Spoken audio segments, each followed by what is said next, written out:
的海洋文化能继续航行，继续划。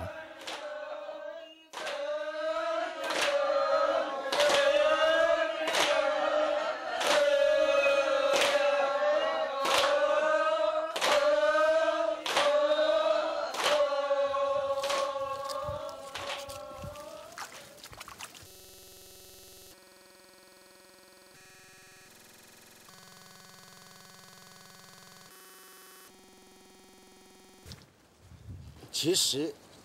我另外觉得很重要的一个东西是教育台湾的汉人，也同时告诉他们在不同的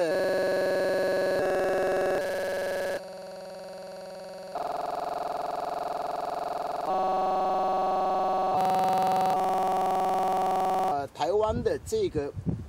个生活空间里头。达悟民族还继续维系着从古老的传统的生计生产里面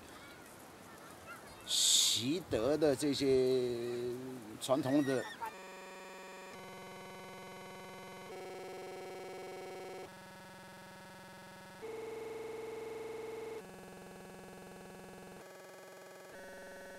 捕捞的生活层面都还维系着。那希望透过大多数的汉人的朋友，能够跟我们站在同一条线上面，免得这样的一个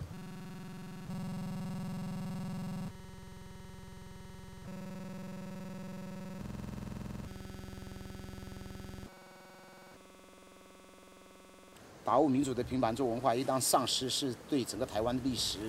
一大损失嘛。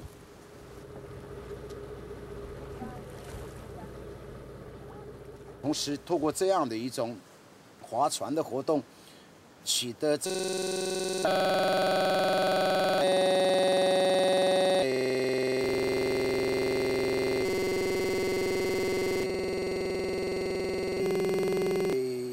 文化上面，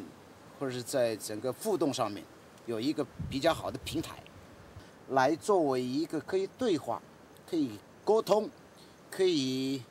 传递不同民族文化的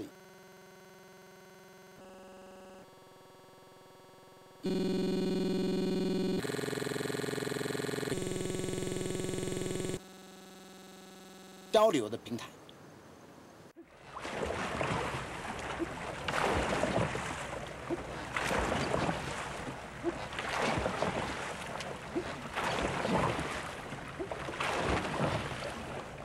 天这么黑，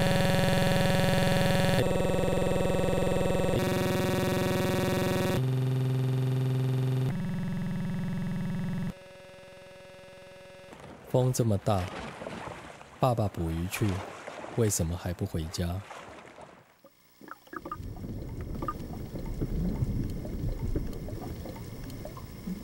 我童年的海洋，一直是小学至今还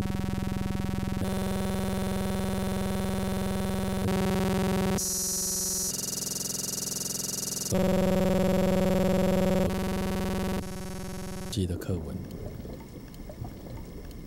是无知与恐惧的。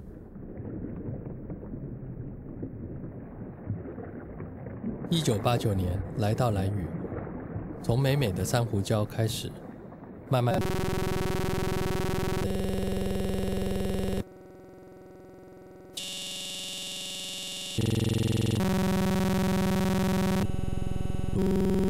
达悟文化中深层的海洋国度。